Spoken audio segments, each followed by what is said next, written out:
અમરેલીમાં ચીતલ રોડ સ્થિત આંબેડકર વાડી ખાતે આંગણવાડી વર્કર બહેનોની એક અગત્યની બેઠક યોજાઈ હતી। વધતી જતી મોંઘવારીને ધ્યાનમાં રાખીને બહેનોએ ₹24,800 માસિક પગાર, કાયમી કર્મચારી તરીકે ગણતરી, વેકેશનના લાભો અને ન્યૂનતમ વેતનની પ્રબળ માંગ કરી છે।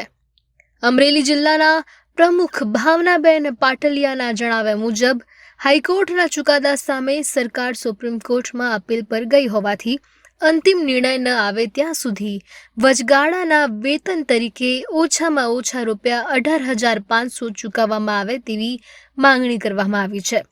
સરકાર દ્વારા આ માંગણીઓ નહીં સ્વીકારાય તો હવે આવેદનપત્ર આપવાને બદલે આગામી સપ્ટેમ્બર માસમાં રાજ્યભરમાં અંદાજે 50,000 જેટલી આંગણવાડી બહેનો ગાંધીનગર ખાતે એકત્રિત થઈને ઉગ્ર આંદોલન કરશે અને જરૂર પડે દિલ્હી સુધી વિરોધ પ્રદર્શન લંબાવવાની ચીમકી પણ ઉચ્ચારવામાં આવી છે।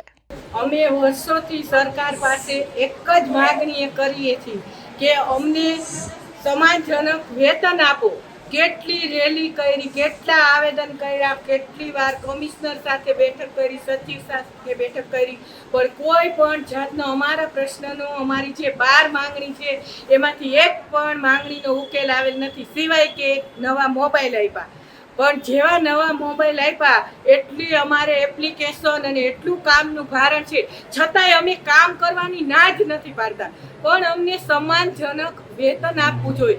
જે નામદાર હાઈકોર્ટે ચુકાદો આપ્યો 24,800 અને 20,300, તો એના માટે સરકાર અમારી સામે અપીલમાં ગઈ સુપ્રીમ કોર્ટમાં અમે પણ કેસ દાખલ કર્યો છે અને અત્યારે અમારો કેસ ટેબલ પર પણ આવી ગયો છે। ત્યાં સુધી અમે સરકારને એમ કહીએ છીએ કે જ્યાં સુધી સુપ્રીમનો ચુકાદો ન આવે ત્યાં સુધી અમને વચગાળાનું વેતન આપો। જે અત્યારે 18,500 છે, નાનામાં નાનું વેતન છે, એના માટે અમે સરકાર પાસે માગણી કરીએ છીએ। પણ સરકારે હજી સુધી અમારા એક પણ અમને 2 મહિનાનું સરકારે કીધેલું કે ચૂંટણી પછી જાહેર કરશું, પણ સરકારે જાહેર કરેલ નથી। તો હવે એના માટે અમે આજરોજ અમરેલીમાં આખા જિલ્લાની બહેનો, તમે જોવો છો એટલા બહેનો હાજર છે, એટલા બહેનોને અમે ગાંધીનગર 9મા મહિનામાં એટલે કે સપ્ટેમ્બર માસમાં અમે મોટું આંદોલન કરવાના છીએ। એના માટે દરેક બહેનોને દરેક તાલુકામાં અમે પત્રિકાનું વિતરણ કરેલ છે અને આજે અમારો કાર્યક્રમની રૂપરેખા વિશે અમે અહીંયા ભેગા થયેલા છીએ બહેનો।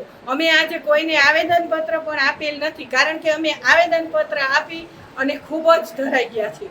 અમારો કોઈ પણ પ્રશ્નનો ઉકેલ આવેલ નથી, માટે અમે સરકારને વહેલી તકે અમારું લઘુત્તમ વેતન ચાલુ કરે એવી માગણી કરીએ છીએ અને કાયમી નોકરિયાતમાં પણ અમારી ગણતરી કરવામાં આવે, વેકેશનના લાભ મળે અને જે ખાસ કરીને બાળકોને જે ક્રૂર મસ્કરી રૂપે વેતન આપવામાં આવે છે